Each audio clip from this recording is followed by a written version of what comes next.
இந்த மாதிரி சூப்பரான, சூடான, டேஸ்டியான தட்டு வடை வீட்லயே எப்படி செய்றதுன்னு பார்க்கலாமா? வாங்க பார்க்கலாம். ஃபர்ஸ்ட் வந்துட்டு ஒரு பாத்திரத்தில இந்த மாதிரி அரிசி மாவு வந்து தேவையான அளவு நீங்க எந்த அளவுக்கு செய்றீங்களோ, அந்த அளவு எடுத்து வச்சுக்கோங்க. அதுக்கப்புறம் மிக்ஸி ஜார்ல இந்த மாதிரி பொட்டுக்கடலை, அது கூடவே வந்து காரத்துக்கு தேவையான அளவு இந்த மாதிரி வரமிளகா சேர்த்திக்கோங்க. எங்க அம்மா 3 தான் சேர்த்துறாங்க. உங்களுக்கு தேவையான அளவு நெறையவே போட்டுக்கோங்க. அப்புறம் நல்லா இந்த மாதிரி நைஸா அரைச்சு எடுத்ததுக்கப்புறமா, சைடுல உரல்ல இந்த மாதிரி பூண்ட 1க்கு 2ஆவே தட்டி வச்சுக்கோங்க. இத வந்து நம்ம மிக்ஸி ஜார்லயே போட்டு கூட அரைக்கலாம். அந்த பொட்டுக்கடலை கூட. பட் இது தனியாக இப்படி நம்ம அடித்தோன்னா நல்லாயிருக்கும்.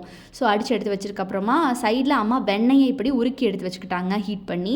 ஆயில் கூட நீங்கள் யூஸ் பண்ணிக்கலாம். பட் எங்கள் அம்மா வெண்ணெய் எடுத்துருந்தாங்க.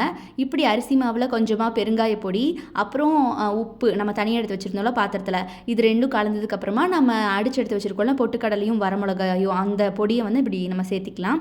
ஸோ இது கூடவே வந்து நம்ம உரல்ல இடித்து எடுத்து வச்சுருக்கிற பூண்டையும், அந்த 1க்கு 2 தட்டி வச்சுருக்கிற பூண்டையும் உள்ளே போட்டுக்கலாம். ஸோ இது கூடவே பார்த்திங்கன்னா அம்மா இந்த மாதிரி கடலை பருப்பு ஊற வச்சுருந்தாங்க.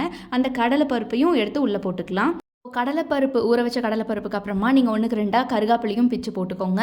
ஸோ கருகாப்பில் வந்து தேவையான அளவுக்கு இல்லை நிறையா வேணும்னா போட்டுக்கோங்க. அதுக்கப்புறம் நம்ம பேர் ஹேண்ட்ஸ் யூஸ் பண்ண வேண்டாம், அதாவது வெறுங்கை வேண்டாம். நீங்கள் இந்த மாதிரி ஸ்பூனே யூஸ் பண்ணிக்கோங்க. வெறுங்கை எதுக்குன்னா நீங்கள் தண்ணி சேர்த்தும் போது நம்ம பிசைஞ்சிக்கலாம். பட் இப்போதைக்கு ஸ்பூன் யூஸ் பண்ணிக்கோங்க.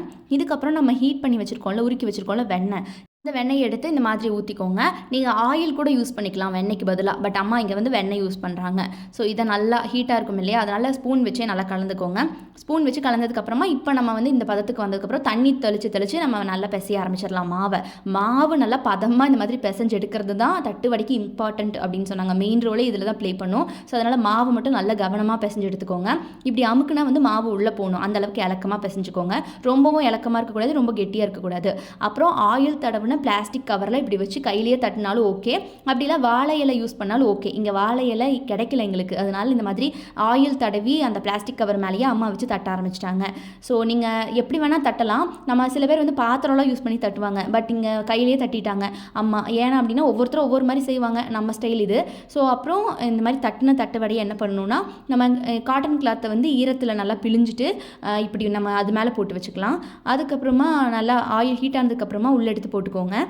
ஒன்ஸ் வந்து ஆயில் ஹீட் ஆகிடுச்சுன்னா நீங்கள் வந்து சிம்லியே வச்சு யூஸ் பண்ணிக்கோங்க.